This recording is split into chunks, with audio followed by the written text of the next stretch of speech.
ਸੁਖਦੇਵ ਸਿੰਘ ਢੀਂਡਸਾ ਨੇ ਨਵੀਂ ਪਾਰਟੀ ਬਣਾ ਲਈ, ਤੀਜੇ ਬਦਲ ਦੇ ਤੌਰ ਤੇ ਉਹ ਕਾਮਯਾਬੀ ਵੱਲ ਚਲੇ ਜਾਣਗੇ, ਕਿਤੇ ਨਾ ਕਿਤੇ ਉਹੀ ਬੁਰਾ ਹਾਲ ਹੋ ਜਾਏਗਾ ਪੁਰਾਣੀਆਂ ਪਾਰਟੀਆਂ ਵਾਲਾ।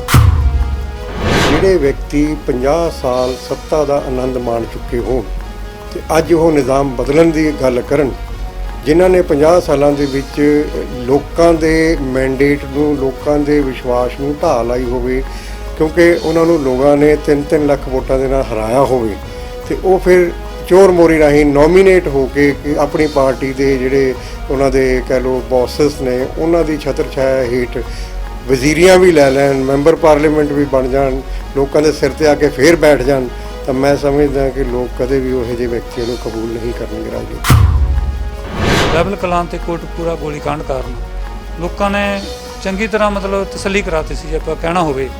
ਲੱਗਦਾ ਨਹੀਂ ਕਿ ਦੁਬਾਰੇ ਅਕਾਲੀ ਦਲ ਦਾ ਉਹ ਪੁਰਾਣੇ ਵਾਲੇ ਮਾਹੌਲ 'ਚ ਪਰਤ ਆਏਗਾ ਅਕਾਲੀ ਦਲ।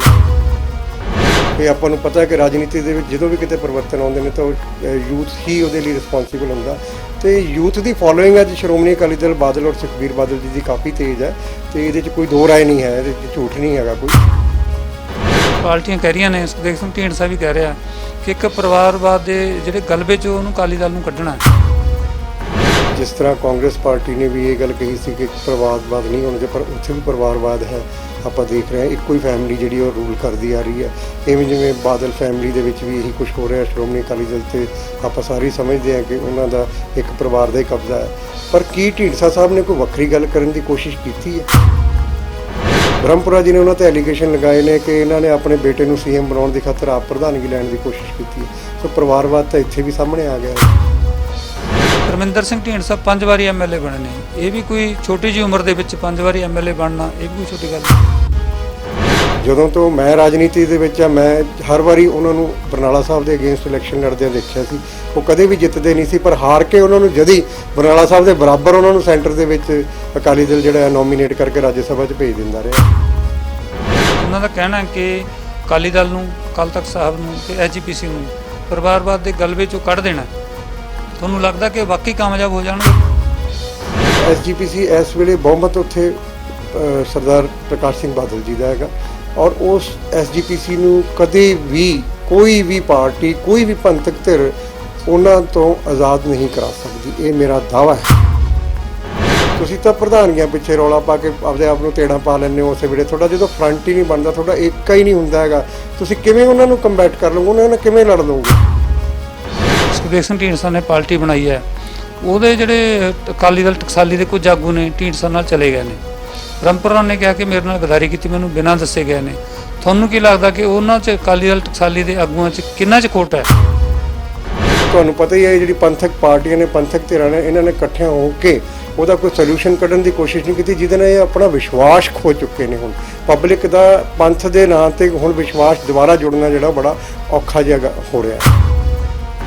ਜਿਹੜੀਆਂ ਵੱਡੀਆਂ ਪਾਰਟੀਆਂ ਨੇ, ਤੁਸੀਂ ਪੱਗਾਂ ਕਿਹਾ ਕਿ ਪੱਗਾਂ ਦੇ ਰੰਗ ਬਦਲਦੇ ਨੇ, ਅਕਾਲੀ ਤੇ ਕਾਂਗਰਸੀ, ਜਦੋਂ ਉਹਨਾਂ ਨੂੰ ਇਹ ਲੱਗਦਾ ਕਿ ਤੀਜੀ ਧਿਰ ਕੋਈ ਨਾ ਕੋਈ ਕਾਮਯਾਬ ਹੋਣ ਵੱਲ ਜਾ ਰਹੀ ਹੈ, ਉਹਨਾਂ ਦਾ ਗੁਪਤ ਸਮਝੌਤਾ ਹੋ ਜਾਂਦਾ ਕਿਤੇ ਨਾ ਕਿਤੇ।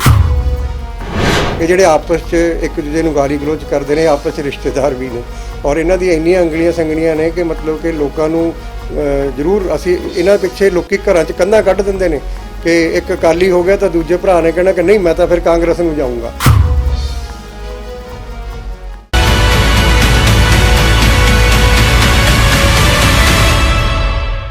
ਪੰਜਾਬ ਦੀ ਸਿਆਸਤ ਵਿੱਚ ਇੱਕ ਨਵੀਂ ਗੱਲ ਇਹ ਵਾਪਰੀ ਹੈ ਕਿ ਅਕਾਲੀ ਦਲ ਵਿੱਚ ਇੱਕ ਨਵਾਂ ਅਕਾਲੀ ਦਲ ਹੋਰ ਪੈਦਾ ਹੋ ਗਿਆ, ਜਿਨ੍ਹਾਂ ਦੀ ਅਗਵਾਈ ਸੁਖਦੇਵ ਸਿੰਘ ਢੀਂਡਸਾ ਕਰਦੇ ਨੇ। ਸੁਖਦੇਵ ਸਿੰਘ ਢੀਂਡਸਾ ਕੀ ਅਕਾਲੀ ਦਲ ਨੂੰ, ਆਪਣੇ ਵਾਲੇ ਅਕਾਲੀ ਦਲ ਨੂੰ ਕਾਮਯਾਬ ਕਰ ਲੈਣਗੇ, ਜਾਂ ਫਿਰ ਉਹਨਾਂ ਦਾ ਹਾਲ ਅਕਾਲੀ ਦਲ ਟਕਸਾਲੀ, ਅਕਾਲੀ ਦਲ ਅੰਮ੍ਰਿਤਸਰ ਜਾਂ ਹੋਰ ਛੋਟੀਆਂ-ਮੋਟੀਆਂ ਪਾਰਟੀਆਂ ਵਾਲਾ ਹੋ ਜਾਵੇਗਾ? ਸਾਰੇ ਕਸਤੇ ਗੱਲ ਕਰਾਂਗੇ ਅਸੀਂ ਡਾਕਟਰ ਪਰਮਜੀਤ ਸਿੰਘ ਰਾਣੂ ਨਾਲ, ਜੋ ਸਹਿਜਧਾਰੀ ਸਿੱਖ ਪਾਰਟੀ ਦੇ ਪ੍ਰਧਾਨ ਨੇ, ਔਰ ਇਹਨਾਂ ਨੇ ਇਹ ਵੀ ਦਾਅਵਾ ਕੀਤਾ ਹੈ ਕਿ ਸੁਖਦੇਵ ਸਿੰਘ ਢੀਂਡਸਾ ਦੀ ਪਾਰਟੀ ਸ਼੍ਰੋਮਣੀ ਅਕਾਲੀ ਦਲ ਵਜੋਂ ਰਜਿਸਟਰਡ ਨਹੀਂ ਹੋ ਸਕਦੀ। ਸਾਰੀ ਗੱਲ ਕਰਦੇ ਇਹਨਾਂ ਨਾਲ ਤੇ ਪੰਜਾਬ ਦੇ ਮੁੱਦਿਆਂ ਦੀ ਗੱਲ ਵੀ ਕਰਾਂਗੇ। ਡਾਕਟਰ ਸਾਹਿਬ, ਕੀ ਲੱਗਦਾ ਕਿ ਜਿਹੜਾ ਸੁਖਦੇਵ ਸਿੰਘ ਢੀਂਡਸਾ ਨੇ ਨਵੀਂ ਪਾਰਟੀ ਬਣਾ ਲਈ, ਤੀਜੇ ਬਦਲ ਦੇ ਤੌਰ ਤੇ ਉਹ ਕਾਮਯਾਬੀ ਵੱਲ ਚਲੇ ਜਾਣਗੇ, ਕਿਤੇ ਨਾ ਕਿਤੇ ਉਹੀ ਬੁਰਾ ਹਾਲ ਹੋ ਜਾਏਗਾ ਪੁਰਾਣੀਆਂ ਪਾਰਟੀਆਂ ਵਾਲਾ? ਦੇਖੋ ਜੀ, ਸਰਦਾਰ ਢੀਂਡਸਾ ਸਾਹਿਬ ਨੇ ਨਵੀਂ ਪਾਰਟੀ ਬਣਾਈ ਹੈ, ਉਹਦਾ ਸਵਾਗਤ ਹੈ ਕਿਉਂਕਿ ਉਹਨਾਂ ਦਾ ਰਾਈਟ ਬਣਦਾ। ਹਰ ਬੰਦਾ ਆਪਣੀ ਪਾਰਟੀ ਬਣਾ ਸਕਦਾ, ਆਪਣੀ ਆਜ਼ਾਦ ਤੌਰ ਤੇ ਇੰਡੀਅਨ ਕਨਸਟੀਟਿਊਸ਼ਨ ਉਹਨਾਂ ਨੂੰ ਅਲਾਉ ਕਰਦਾ।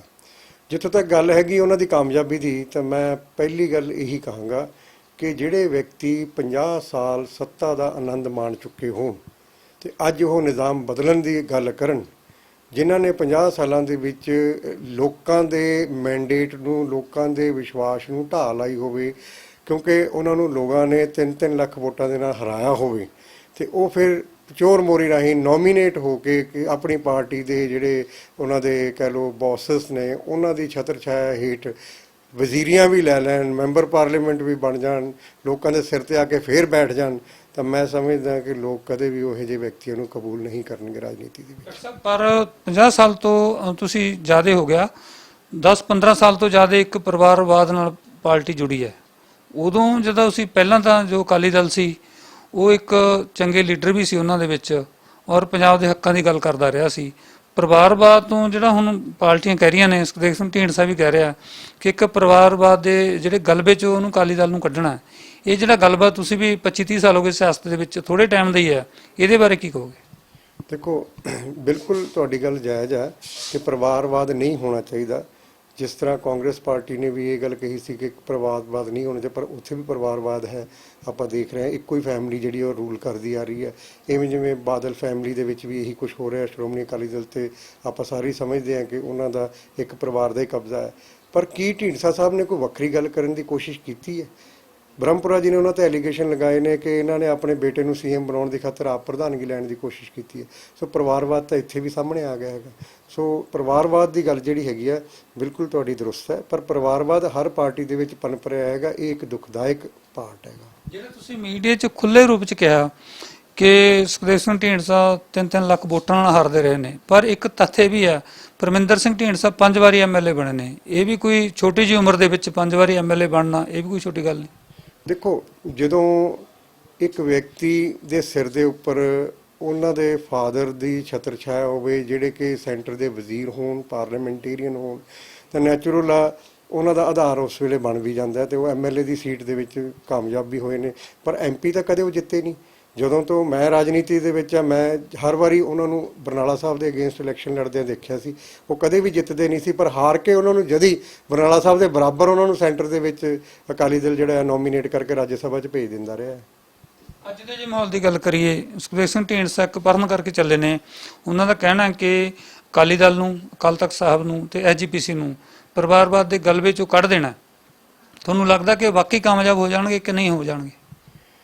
ਐਸਜੀਪੀਸੀ, ਦੇਖੋ ਜਿੱਥੋਂ ਤੱਕ ਗੱਲ ਐਸਜੀਪੀਸੀ ਦੀ ਹੈ, ਐਸਜੀਪੀਸੀ ਇਸ ਵੇਲੇ ਬਹੁਮਤ ਉੱਥੇ ਸਰਦਾਰ ਪ੍ਰਕਾਸ਼ ਸਿੰਘ ਬਾਦਲ ਜੀ ਦਾ ਹੈਗਾ, ਔਰ ਉਸ ਐਸਜੀਪੀਸੀ ਨੂੰ ਕਦੇ ਵੀ ਕੋਈ ਵੀ ਪਾਰਟੀ, ਕੋਈ ਵੀ ਪੰਥਕ ਧਿਰ ਉਹਨਾਂ ਤੋਂ ਆਜ਼ਾਦ ਨਹੀਂ ਕਰਾ ਸਕਦੀ। ਇਹ ਮੇਰਾ ਦਾਅਵਾ ਹੈ, ਕਿਉਂਕਿ ਤੱਥ ਬੋਲਦੇ ਨੇ ਕਿ ਅਗਰ ਤੁਸੀਂ ਸਾਰੇ ਇਕੱਠੇ ਹੋ ਕੇ ਪੰਥਕ ਧਿਰਾਂ ਕਦੇ ਆਪਣਾ ਕੋਈ ਏਕਾ ਦਿਖਾਓ, ਫਿਰ ਤਾਂ ਲੋਕ ਤੁਹਾਡੇ ਤੇ ਵਿਸ਼ਵਾਸ ਕਰਨ। ਤੁਸੀਂ ਤਾਂ ਪ੍ਰਧਾਨਗੀਆਂ ਪਿੱਛੇ ਰੌਲਾ ਪਾ ਕੇ ਆਪਦੇ ਆਪ ਨੂੰ ਤੇੜਾਂ ਪਾ ਲੈਂਦੇ ਹੋ। ਉਸੇ ਵੇਲੇ ਤੁਹਾਡਾ ਜਦੋਂ ਫਰੰਟ ਹੀ ਨਹੀਂ ਬਣਦਾ, ਤੁਹਾਡਾ ਏਕਾ ਹੀ ਨਹੀਂ ਹੁੰਦਾ ਹੈਗਾ, ਤੁਸੀਂ ਕਿਵੇਂ ਉਹਨਾਂ ਨੂੰ ਕੰਬੈਟ ਕਰ ਲਓਗੇ, ਉਹਨਾਂ ਨਾਲ ਕਿਵੇਂ ਲੜ ਲਓਗੇ? ਪਹਿਲੀ ਗੱਲ ਤਾਂ ਇਹ ਹੈ। ਦੂਸਰੀ ਗੱਲ, ਜੇ ਅਸੀਂ ਕਾਨੂੰਨੀ ਪੱਖ ਤੋਂ ਦੇਖੀਏ ਤਾਂ ਸ਼੍ਰੋਮਣੀ ਕਮੇਟੀ ਦੇ ਥੱਲੇ ਕਈ ਤਰ੍ਹਾਂ ਦੇ ਟਰਸਟ ਰਜਿਸਟਰ ਹੋਏ ਨੇ। ਕਾਰੋਬਾਰ ਜਿਹੜੇ ਚੱਲ ਰਹੇ ਨੇ ਸ਼੍ਰੋਮਣੀ ਕਮੇਟੀ ਦੇ ਅੰਡਰ, ਕਾਲਜਸ ਚੱਲ ਰਹੇ ਨੇ, ਹਸਪੀਟਲਸ ਚੱਲ ਰਹੇ ਨੇ, ਹੋਰ ਸੰਸਥਾਵਾਂ ਚੱਲ ਰਹੀਆਂ ਨੇ, ਉਹ ਟਰਸਟਾਂ ਦੇ ਅੰਡਰ ਰਜਿਸਟਰਡ ਨੇ। ਉਹ ਟਰਸਟਾਂ ਦੇ ਵਿੱਚ ਵੀ ਤਾਂ ਪ੍ਰਕਾਸ਼ ਸਿੰਘ ਬਾਦਲ ਉਹਨਾਂ ਦੇ ਬੰਦੇ ਨੇ। ਜਦੋਂ ਤੁਸੀਂ ਟਰਸਟਾਂ ਦੇ ਵਿੱਚ ਉਹਨਾਂ ਦੇ ਬੰਦੇ ਨੇ, ਤਾਂ ਜਿਹੜਾ ਪੈਸਾ, ਉਹਦਾ ਲੈਣ ਦੇਣ ਹੈ, ਜੋ ਕੁਛ ਹੈਗਾ, ਉਹ ਟਰਸਟਾਂ ਨੇ ਕਰਨਾ, ਨਾ ਕਿ ਐਸਜੀਪੀਸੀ ਨੇ ਕਰਨਾ, ਤੇ ਉਹਦੇ ਵਿੱਚ ਫੇਰ ਕਬਜ਼ਾ ਬਾਦਲਾਂ ਦਾ ਰਹਿਣਾ ਹੈਗਾ। ਇਸ ਕਰਕੇ ਜ਼ਿੰਦਗੀ ਭਰ ਲਈ ਜਿਹੜਾ ਹੈਗਾ ਇਹ ਕਬਜ਼ਾ ਟੁੱਟਣਾ ਨਾਮੁਮਕਿਨ ਆ। ਮੈਨੂੰ ਨਹੀਂ ਲੱਗਦਾ ਕਿ ਮੇਰੀ ਲਾਈਫ ਟਰਮ ਦੇ ਵਿੱਚ ਮੈਂ ਕਦੇ ਆਜ਼ਾਦ ਇਹ ਦੇਖ ਪਾਵਾਂਗਾ ਕਿ ਪ੍ਰਕਾਸ਼ ਸਿੰਘ ਬਾਦਲ ਦੀ ਜਾਂ ਸ਼੍ਰੋਮਣੀ ਅਕਾਲੀ ਬਾਦਲ ਤੋਂ ਬਿਨਾਂ ਕੋਈ ਹੋਰ ਪਾਰਟੀ ਜਿਹੜੀ ਹੈ ਐਸਜੀਪੀਸੀ ਤੇ ਕਾਬਜ਼ ਹੋ ਪਾਏਗੀ। ਪੰਜਾਬ ਦਰਦੀ ਤੇ ਪੰਥ ਦਰਦੀ, ਤੁਹਾਨੂੰ ਮੰਨ ਕੇ ਮੈਂ ਇੱਕ ਸਵਾਲ ਪੁੱਛਦਾ ਕਿ ਜਿਹੜੇ ਸੁਖਦੇਵ ਸਿੰਘ ਢੀਂਡਸਾ ਨੇ ਪਾਰਟੀ ਬਣਾਈ ਹੈ, ਉਹਦੇ ਜਿਹੜੇ ਅਕਾਲੀ ਦਲ ਟਕਸਾਲੀ ਦੇ ਕੁਝ ਆਗੂ ਨੇ ਢੀਂਡਸਾ ਨਾਲ ਚਲੇ ਗਏ ਨੇ। ਬ੍ਰਹਮਪੁਰਾ ਨੇ ਕਿਹਾ ਕਿ ਮੇਰੇ ਨਾਲ ਗਦਾਰੀ ਕੀਤੀ, ਮੈਨੂੰ ਬਿਨਾਂ ਦੱਸੇ ਗਏ ਨੇ। ਤੁਹਾਨੂੰ ਕੀ ਲੱਗਦਾ ਕਿ ਉਹਨਾਂ 'ਚ ਅਕਾਲੀ ਦਲ ਟਕਸਾਲੀ ਦੇ ਆਗੂਆਂ 'ਚ ਕਿੰਨਾ 'ਚ ਖੋਟ ਹੈ? ਕਿਉਂਕਿ ਇੱਕ ਸਮੇਂ ਦੀ ਮੰਗ ਤਾਂ ਹੈ ਕਿ ਤੀਜਾ ਬਦਲ ਬਣੇ, ਔਰ ਤੀਜੇ ਬਦਲ ਲਈ ਪੰਜਾਬ 'ਚ ਕੋਸ਼ਿਸ਼ਾਂ ਕਈ ਵਾਰ ਹੋਈਆਂ ਨੇ ਪਰ ਸਫਲ ਨਹੀਂ ਹੋਈਆਂ। ਇੱਥੇ ਕਿੱਥੇ ਫਿਰ ਖੋਟ ਰਹਿ ਗਈ? ਦੇਖੋ, ਮੈਨੂੰ ਕਹਿਣਾ ਨਹੀਂ ਚਾਹੀਦਾ, ਪਰ ਇਹ ਸ਼ਬਦ ਸਹੀ ਢੁਕਦਾ ਹੈ ਕਿ ਜਦੋਂ ਚੱਲੇ ਹੋਏ ਕਾਰਤੂਸਾਂ ਦਾ ਮਲਗੋਬਾ ਇਕੱਠਾ ਹੋ ਗਿਆ ਤਾਂ ਉਹ ਕੀ ਉਹ ਐਮਿਨੂਸ਼ਨ ਦੇ ਵਿੱਚ ਦਾਮੀ ਨਹੀਂ ਹੈਗਾ? ਕਿਹੜੇ ਕਿਹੜੇ ਵਿਅਕਤੀ ਨੇ ਤੁਸੀਂ ਗਿਣ ਲਓ। ਸਰਦਾਰ ਸੁਖਦੇਵ ਸਿੰਘ ਢੀਂਡਸਾ ਜਿਹੜੇ ਕਦੇ ਖੁਦ ਇਲੈਕਸ਼ਨ ਨਹੀਂ ਜਿੱਤੇ ਹੈਗੇ। ਸਰਦਾਰ ਚਲੋ MP ਦੀ ਇਲੈਕਸ਼ਨ ਨਹੀਂ, ਮੇਰੇ ਖਿਆਲ 'ਚ ਤਾਂ ਨਹੀਂ ਕੋਈ ਜਿੱਤੇ। ਬਾਕੀ ਅਗਰ ਮੈਂ ਕੋਈ ਗਲਤ ਹੋਇਆ ਤਾਂ ਤੁਸੀਂ ਦਰੁਸਤ ਕਰ ਦੇਣਾ। ਇੱਕ ਵਾਰੀ ਤਾਂ ਹੋ ਜਾ ਜਿੱਤਿਆ, ਵੈਸੇ MLA-ਸ਼ਿਪ 2-3 ਵਾਰ ਜਿੱਤੇ ਆ। MP ਦੀ ਗੱਲ ਮੈਂ ਕਰ ਰਿਹਾ ਸੀ ਜਿੱਥੇ, ਚਲੋ ਮੇ ਵੀ ਮੈਂ ਰੌਂਗ ਹੋਵਾਂ। ਤੇ ਪਰ ਦੂਸਰਾ ਸਰਦਾਰ ਬਲਵੰਤ ਸਿੰਘ ਰਾਮੂਵਾਲੀਆ ਜੀ, ਉਹ ਕਦੇ ਇਲੈਕਸ਼ਨ ਨਹੀਂ ਜਿੱਤੇ ਹੈਗੇ, ਉਹ ਵੀ ਨੋਮੀਨੇਟ ਹੀ ਹੁੰਦੇ ਆਏ ਨੇ। ਵੀਰ ਦਵਿੰਦਰ ਜੀ ਇਸ ਵੇਲੇ ਉਹਨਾਂ ਦਾ ਵੀ ਤੁਹਾਨੂੰ ਪਤਾ ਵੀ ਉਹ ਵੀ ਇੱਕ ਵਾਰੀ ਇਲੈਕਸ਼ਨ ਜਿੱਤ ਕੇ ਸਪੀਕਰ ਬਣ ਕੇ, ਉਸ ਤੋਂ ਬਾਅਦ ਜਿੰਨੀਆਂ ਵੀ ਇਲੈਕਸ਼ਨਾਂ ਲੜੀਆਂ ਨੇ ਉਹਨਾਂ ਨੇ, ਉਹਨਾਂ 'ਚੋਂ ਕਦੇ ਵੀ ਉਹਨਾਂ ਨੂੰ ਕਾਮਯਾਬੀ ਨਹੀਂ ਮਿਲੀ। ਮਤਲਬ ਕਹਿਣ ਤੋਂ ਭਾਵ ਜਿੰਨੇ ਵੀ ਲੀਡਰਸ ਨੇ, ਲੋਕਾਂ ਨੇ ਇਹਨਾਂ ਨੂੰ ਟੈਸਟ ਐਂਡ ਟਰਾਈਡ ਕੀਤਾ ਹੋਇਆ ਆਲਰੇਡੀ। ਹੁਣ ਟੈਸਟਡ ਐਂਡ ਟਰਾਈਡ ਵਿਅਕਤੀਆਂ ਨੂੰ ਬਾਰ-ਬਾਰ ਜਿਹੜੀ ਨੌਜਵਾਨ ਪੀੜ੍ਹੀ ਪਸੰਦ ਨਹੀਂ ਕਰ ਰਹੀ, ਕਿਉਂਕਿ ਇੱਕ ਜਨਰੇਸ਼ਨ ਗੈਪ ਵੀ ਆ ਗਿਆ ਹੈਗਾ। ਹੁਣ ਜਿਹੜੀ ਨਵੀਂ ਜਨਰੇਸ਼ਨ, ਉਹਨਾਂ ਕੋਲ ਪੰਥਕ ਮੁੱਦਿਆਂ ਦੀ ਤਾਂ ਕੋਈ ਗੱਲ ਹੀ ਨਹੀਂ ਹੈਗੀ।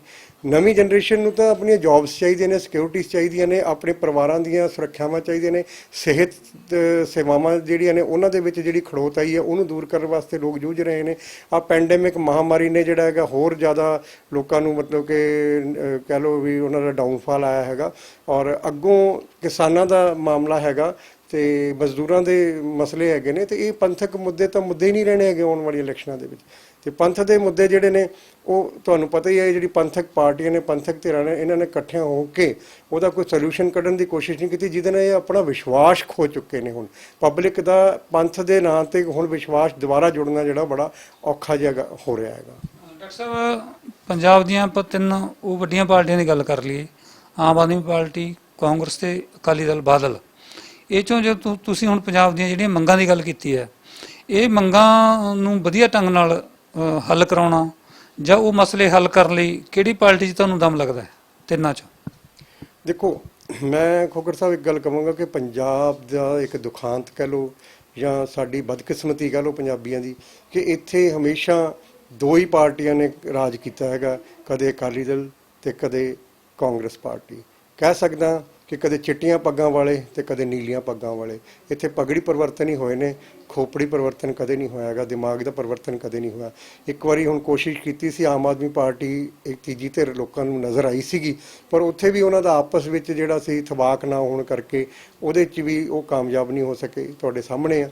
ਤੇ ਬੇਸ਼ੱਕ ਉਹ ਅੱਜ ਆਪੋਜੀਸ਼ਨ 'ਚ ਆ ਗਏ ਨੇ, ਪਰ ਆਪੋਜੀਸ਼ਨ 'ਚ ਆ ਕੇ ਵੀ ਉਹਨਾਂ ਦੇ ਜਿਹੜੇ 8 MLA ਤਾਂ ਆਊਟ ਹੋ ਗਏ।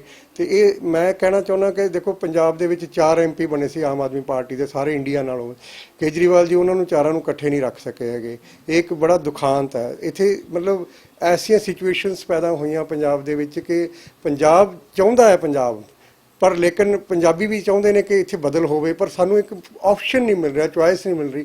ਹੁਣ ਵੀ ਮੂਹਰੇ 2022 ਚ ਤੁਸੀਂ ਦੇਖ ਲਓ, ਇੱਥੇ ਵੀ ਲੋਕ ਚਾਹੁੰਦੇ ਆ ਕਿ ਹੁਣ ਇਸ ਵਾਰੀ ਬਦਲ ਹੋ ਜਾਵੇ, ਨਾ ਅਕਾਲੀ ਨਾ ਕਾਂਗਰਸ, ਸਾਨੂੰ ਤੀਜੀ ਧਿਰ ਚਾਹੀਦੀ ਹੈ। ਪਰ ਤੀਜੀ ਧਿਰ ਜਿਹੜੀ ਵੀ ਕੋਈ ਆਉਂਦੀ ਹੈ, ਜੇ 4-5 ਪਾਰਟੀਆਂ ਇਕੱਠੀਆਂ ਹੋ ਕੇ ਕੋਈ ਫਰੰਟ ਬਣਾਉਂਦੀਆਂ ਨੇ, ਤਾਂ ਫਿਰ ਉਹਨਾਂ ਕੋਲ ਇੱਕੋ ਹੀ ਆਪਸ਼ਨ ਹੁੰਦਾ ਕਿ ਮੁੱਖ ਮੰਤਰੀ ਕੌਣ ਬਣੇਗਾ। ਉਹ ਮੁੱਖ ਮੰਤਰੀ ਦੇ ਪਿੱਛੇ ਸਾਰੇ ਫੇਰ ਖਿੰਡ ਜਾਂਦੇ ਨੇ। ਇਹ ਇੱਕ ਸਾਡਾ ਦੁਖਾਂਤ ਹੈ। ਜਾਂ ਤਾਂ ਸਾਰੇ ਮੁੱਖ ਮੰਤਰੀ ਦੀ ਲਾਲਸਾ ਛੱਡ ਕੇ ਐਜ਼ ਵਰਕਰ ਸਾਰੇ ਇਕੱਠੇ ਹੋਣ, ਇੱਕ ਟੀਮ ਬਣੇ।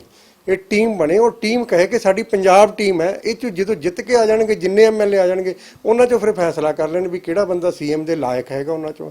ਤੇ ਇਸ ਤਰੀਕੇ ਨਾਲ ਤਾਂ ਹੋ ਸਕਦਾ। ਪਰ ਕਈ ਲੋਕ ਕਹਿੰਦੇ ਜੀ CM ਦਾ ਚਿਹਰਾ ਪ੍ਰੋਜੈਕਟ ਕਰੋ ਪਹਿਲਾਂ ਪਾਰਟੀ ਤੋਂ, ਦੈਨ ਓਨਲੀ ਉਹ ਪੋਸੀਬਲ ਹੈ। ਇਹ ਵੀ ਗੱਲ ਉਹਨਾਂ ਦੀ ਦਰੁਸਤ ਹੈ। ਕਈ ਜਿਹੜੇ ਵਿਦਵਾਨ ਨੇ, ਸਿਆਸੀ ਮਾਹਿਰ ਨੇ, ਉਹ ਕਹਿੰਦੇ ਜਦ ਤੱਕ ਚਿਹਰਾ ਨਹੀਂ ਹੋਏਗਾ CM ਦਾ, ਤਦ ਤੱਕ ਪਾਰਟੀ ਨੂੰ ਵੋਟ ਨਹੀਂ ਪੈਂਦੀ। ਗੱਲ ਤਾਂ ਠੀਕ ਆ ਉਹਨਾਂ ਦੀ, ਪਰ ਲੇਕਿਨ ਚਿਹਰਾ ਜੇ ਤੁਸੀਂ ਦੇ ਦਿੰਦੇ ਹੋ ਤਾਂ ਉੱਥੇ ਬਾਕੀ ਦੇ ਚਿਹਰੇ ਖਿੰਡ ਜਾਂਦੇ ਨੇ। ਇਸ ਇੱਕ ਦੁਖਾਂਤ ਹੈ। ਪਰ ਪੰਜਾਬ ਦੇ ਵਿੱਚ ਜੇ ਆਪਾਂ ਗੱਲ ਕਰੀਏ ਸਿਆਸਤ ਦੀ, ਜਿਹੜੀਆਂ ਵੱਡੀਆਂ ਪਾਰਟੀਆਂ ਨੇ, ਤੁਸੀਂ ਪੱਗਾਂ ਕਿਹਾ ਕਿ ਪੱਗਾਂ ਦੇ ਰੰਗ ਬਦਲਦੇ ਨੇ, ਅਕਾਲੀ ਤੇ ਕਾਂਗਰਸੀ। ਜਦੋਂ ਉਹਨਾਂ ਨੂੰ ਇਹ ਲੱਗਦਾ ਕਿ ਤੀਜੀ ਧਿਰ ਕੋਈ ਨਾ ਕੋਈ ਕਾਮਯਾਬ ਹੋਣ ਵੱਲ ਜਾ ਰਹੀ ਹੈ, ਉਹਨਾਂ ਦਾ ਗੁਪਤ ਸਮਝੌਤਾ ਹੋ ਜਾਂਦਾ ਕਿਤੇ ਨਾ ਕਿਤੇ, ਜਿਸ ਤਰ੍ਹਾਂ ਆਮ ਆਦਮੀ ਪਾਰਟੀ ਨੂੰ ਰੋਕਣ ਲਈ ਵੀ ਹੋ ਗਿਆ ਸੀ। ਇਹ ਕਿਤੇ ਨਾ ਕਿਤੇ ਫਿਰ ਉਹਨਾਂ ਦੀ ਆਪਸ ਵਿੱਚ ਇੱਕ ਮਿਲੀ ਭੁਗਤ ਵੀ ਆ, ਵੇਖਣ ਨੂੰ ਬਿਆਨਬਾਜ਼ੀ ਚੱਲਦੀ ਆ, ਇੱਕ ਦੂਜੇ ਖਿਲਾਫ ਨਾਅਰੇਬਾਜ਼ੀ ਚੱਲਦੀ ਆ, ਵਿਧਾਨ ਸਭਾ 'ਚ ਵੀ ਬਹਿਸਾਂ ਹੁੰਦੀਆਂ ਨੇ, ਗਾਲੀ ਗਲੋਚ ਤੱਕ ਵੀ ਪਹੁੰਚਦੇ ਆ। ਪਰ ਕਿਤੇ ਨਾ ਕਿਤੇ ਫਿਰ ਇਹ ਖੁਦ ਹੀ ਜਿਹੜੀਆਂ ਪਰੰਪਰਾਗਤ ਪਾਰਟੀਆਂ ਨੇ, ਪੰਜਾਬ ਦਾ ਮਾਹੌਲ ਜਾਂ ਪੰਜਾਬ ਦੀ ਸਿਆਸਤ ਨੂੰ ਖਰਾਬ ਕਰਦੀਆਂ ਨੇ। ਸ਼ਾਇਦ ਖੋਖਰ ਸਾਹਿਬ ਤੁਸੀਂ ਤੁਹਾਡੇ ਯਾਦ ਹੋਵੇ, ਮੇਰੇ ਖਿਆਲ ਅੱਜ ਤੋਂ 4 ਸਾਲ ਪਹਿਲਾਂ ਸ਼ਾਇਦ ਤੁਸੀਂ ਜਾਂ ਤੁਹਾਡੇ ਚੈਨਲ ਨੇ ਹੀ ਇੱਕ ਬੜਾ ਵੱਡਾ ਖੁਲਾਸਾ ਕੀਤਾ ਸੀ ਕਿ ਇਹਨਾਂ ਦੀ ਰਿਸ਼ਤੇਦਾਰੀਆਂ ਵੀ ਜੁੜੀਆਂ ਹੋਈਆਂ ਨੇ। ਇਹ ਜਿਹੜੇ ਆਪਸ 'ਚ ਇੱਕ ਦੂਜੇ ਨੂੰ ਗਾਲੀ ਗਲੋਚ ਕਰਦੇ ਨੇ, ਆਪਸ 'ਚ ਰਿਸ਼ਤੇਦਾਰ ਵੀ ਨੇ। ਔਰ ਇਹਨਾਂ ਦੀਆਂ ਇੰਨੀਆਂ ਅੰਗਲੀਆਂ ਸੰਗਲੀਆਂ ਨੇ ਕਿ ਮਤਲਬ ਕਿ ਲੋਕਾਂ ਨੂੰ ਜ਼ਰੂਰ, ਅਸੀਂ ਇਹਨਾਂ ਪਿੱਛੇ ਲੋਕੀ ਘਰਾਂ 'ਚ ਕੰਧਾਂ ਕੱਢ ਦਿੰਦੇ ਨੇ ਕਿ ਇੱਕ ਅਕਾਲੀ ਹੋ ਗਿਆ ਤਾਂ ਦੂਜੇ ਭਰਾ ਨੇ ਕਹਿਣਾ ਕਿ ਨਹੀਂ ਮੈਂ ਤਾਂ ਫਿਰ ਕਾਂਗਰਸ ਨੂੰ ਜਾਊਂਗਾ। ਪਿੰਡਾਂ ਦੇ ਵਿੱਚ ਤਰੇੜਾਂ ਆ ਜਾਂਦੀਆਂ ਨੇ ਰਿਸ਼ਤਿਆਂ ਦੇ ਵਿੱਚ, ਤੇ ਪਰ ਲੇਕਿਨ ਲੀਡਰ ਉੱਪਰ ਚੰਡੀਗੜ੍ਹ ਇਕੱਠੇ ਹੁੰਦੇ ਨੇ।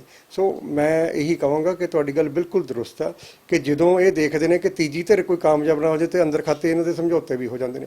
ਹੁਣ ਵੀ ਮੈਨੂੰ 2022 ਦੇ ਵਿੱਚ ਪੱਕਾ ਹੀ ਉਮੀਦ ਹੈ ਕਿ ਕਦੇ ਵੀ ਤੀਜੀ ਧਿਰ ਨੂੰ ਇਹ ਪਾਰਟੀਆਂ ਜਿਹੜੀਆਂ ਨੇ ਵੱਡੀਆਂ ਪਾਰਟੀਆਂ ਇਹ ਕਦੇ ਵੀ ਅੱਗੇ ਆਉਣ ਨਹੀਂ ਦੇਣਗੀਆਂ। ਸੁਖਦੇਵ ਸਿੰਘ ਢੀਂਡਸਾ ਜਿੱਦਾਂ ਦਮ ਭਰ ਰਹੇ ਨੇ, ਪਰ ਲੋਕ ਤਾਂ ਵਾਕਈ ਕਹਿ ਰਹੇ ਨੇ ਕਿ ਬਾਕੀ ਜ਼ਰੂਰੀ ਨਹੀਂ ਵੀ ਉਹ ਕਾਮਯਾਬ ਹੋਣਗੇ, ਪਰ ਲੱਗਦਾ ਕਿ ਕਾਮਯਾਬੀ ਕਿਤੇ ਨਾ ਕਿਤੇ ਕੋਈ ਮਾੜੀ ਜਿਹੀ ਵੀ ਆਸ ਦੀ ਕਿਰਨ ਤੁਹਾਨੂੰ ਲੱਗਦੀ ਹੋਵੇ। ਦੇਖੋ ਸਰਦਾਰ ਸੁਖਦੇਵ ਸਿੰਘ ਢੀਂਡਸਾ ਸਾਹਿਬ ਦੀ ਜਿਹੜੀ ਪਾਰਟੀ ਹੈ ਉਹ ਬਹੁਤ ਅਗਰ ਇੱਕ ਐਸਾ ਪਲੇਟਫਾਰਮ ਬਣਾ ਜਾਣ, ਅਗਰ ਉਹ ਇਸ ਕੰਮ 'ਚ ਕਾਮਯਾਬ ਹੋ ਜਾਣ ਕਿ ਉਹ ਸਾਰੀਆਂ ਧਿਰਾਂ ਨੂੰ ਨਾਲ ਲੈ ਕੇ ਇੱਕ ਪਲੇਟਫਾਰਮ ਬਣਾ ਲੈਣ ਤੇ ਲੋਕ ਉਹਨਾਂ 'ਤੇ ਸੈਂਸਸ ਕਰ ਲੈਣ, ਤਾਂ ਮੈਂ ਸਮਝਦਾ ਫਿਰ ਉਹ ਟੱਕਰ ਦੇ ਸਕਦੇ ਨੇ। ਕੋਈ ਵੱਡੀ ਗੱਲ ਨਹੀਂ ਹੈ ਕਿ ਨਾ ਟੱਕਰ ਦੇਣ, ਪਰ ਲੇਕਿਨ ਅਗਰ ਉਹ ਇਕੱਠੇ ਕਰਨ ਦੇ ਵਿੱਚ ਨਾਕਾਮਯਾਬ ਹੋ ਜਾਂਦੇ ਨੇ ਸਪਲਿੰਟਰ ਗਰੁੱਪਸ ਨੂੰ, ਤਾਂ ਫਿਰ ਉਹਨਾਂ ਨੂੰ ਇਹ ਬਹੁਤ ਵੱਡੀ ਇੱਕ ਕਠਿਨਾਈ ਦਾ ਸਾਹਮਣਾ ਕਰਨਾ ਪਏਗਾ। ਰਾਦਰ ਉਹ ਇਹ ਕਹੂੰਗਾ ਮੈਂ ਕਿ ਫਿਰ ਉਹ ਇਹਨਾਂ ਨੂੰ ਅਕਾਲੀ ਦਲ ਵਾਸਤੇ ਜਾਂ ਕਾਂਗਰਸ ਵਾਸਤੇ ਰਸਤਾ ਪੱਧਰ ਕਰਨ ਦਾ ਕੰਮ ਕਰਨਗੇ। ਪਰ ਇੱਕ ਹੁਣ ਸਮੀਕਰਨ ਥੋੜੇ ਜਿਹੇ ਬਦਲੇ ਹੋਏ ਨੇ, ਕਿਉਂਕਿ ਅਕਾਲੀ ਦਲ ਹਾਸ਼ੀਏ ਤੇ ਧੱਕਿਆ ਗਿਆ ਸੀ ਬੇਅਦਬੀ ਮਾਮਲੇ ਕਾਰਨ, ਬਾਈਬਲ ਕਲਾਂ ਤੇ ਕੋਟਕਪੂਰਾ ਗੋਲੀकांड ਕਾਰਨ। ਲੋਕਾਂ ਨੇ ਚੰਗੀ ਤਰ੍ਹਾਂ ਤਸੱਲੀ ਕਰਾਤੀ ਸੀ, ਜੇ ਆਪਾਂ ਕਹਿਣਾ ਹੋਵੇ।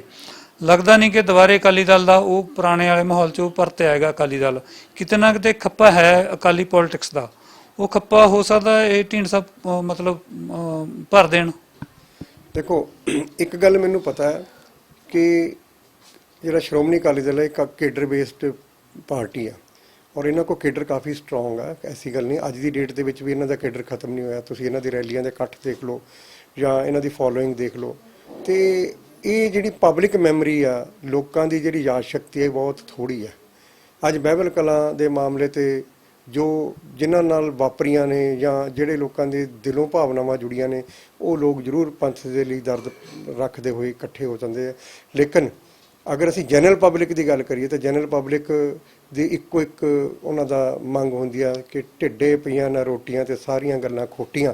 ਤੇ ਉਹ ਫਿਰ ਉਹਨਾਂ ਦਾ ਜਿਹੜੀ ਚੁਆਇਸ ਆ, ਉਹਨਾਂ ਕੋਲ ਚੁਆਇਸ ਹੋਈ ਹੁੰਦੀ ਆ ਕਿ ਕਿਹੜਾ ਸਾਨੂੰ ਕੀ ਦੇਵੇਗਾ ਜਾਂ ਕੀ ਸਾਨੂੰ ਉਹਦਾ ਬੈਨੀਫਿਟਸ ਹੋਣਗੇ। ਸੋ ਉਹ ਚੀਜ਼ ਨੂੰ ਮੱਦੇਨਜ਼ਰ ਰੱਖਦੇ ਹੋਏ ਪੰਜਾਬ ਦੇ ਜਿਹੜੇ ਸਾਡੇ ਵੋਟਰਸ ਨੇ ਇਹ ਇੱਕ ਬਹੁਤ ਵੱਡੀ ਗਲਤੀ ਕਰ ਜਾਂਦੇ ਨੇ, ਔਰ ਉਹ ਆਪਣੇ ਛੋਟੇ ਜਿਹੇ ਮਫਾਦ ਦੀ ਖਾਤਰ ਇੱਕ ਸਾਰੇ ਸੂਬੇ ਦਾ ਜਿਹੜਾ ਇੰਟਰਸਟ ਹੈ ਉਹਨੂੰ ਵਾਚ ਕਰਨ ਦੇ ਵਿੱਚ ਉਹ ਕੁਤਾਹੀ ਕਰ ਜਾਂਦੇ ਨੇ। ਜਿਹੜੇ ਸਿਆਸੀ ਮਾਹਰ ਕਹਿ ਰਹੇ ਨੇ ਕਿ ਸੁਖਬੀਰ ਸਿੰਘ ਬਾਦਲ ਹੈ ਜਿਹੜੇ ਨੇ ਉਹ ਇੱਕ ਵਰਗ ਨੂੰ ਲੈ ਕੇ ਚੱਲਦੇ ਆ, ਕੁਝ ਯੂਥ ਨੂੰ, ਪੁਰਾਣੇ ਲੀਡਰਾਂ ਦੀ ਕਦਰ ਨਹੀਂ ਕਰਦੇ, ਜਿਹਦੇ ਨਾਲ ਅਕਾਲੀ ਦਲ ਟਕਸਾਲੀ ਬਣਿਆ। ਢੀਂਡਸਾ ਵੀ ਆਇਆ ਅੰਦਰ ਖਾਤੇ, ਕੁਝ ਅਕਾਲੀ ਵੱਡੇ ਲੀਡਰ ਵੀ ਘੁੱਟਣ ਮਹਿਸੂਸ ਜ਼ਰੂਰ ਕਰਦੇ ਨੇ ਅਕਾਲੀ ਦਲ ਦੇ ਵਿੱਚ।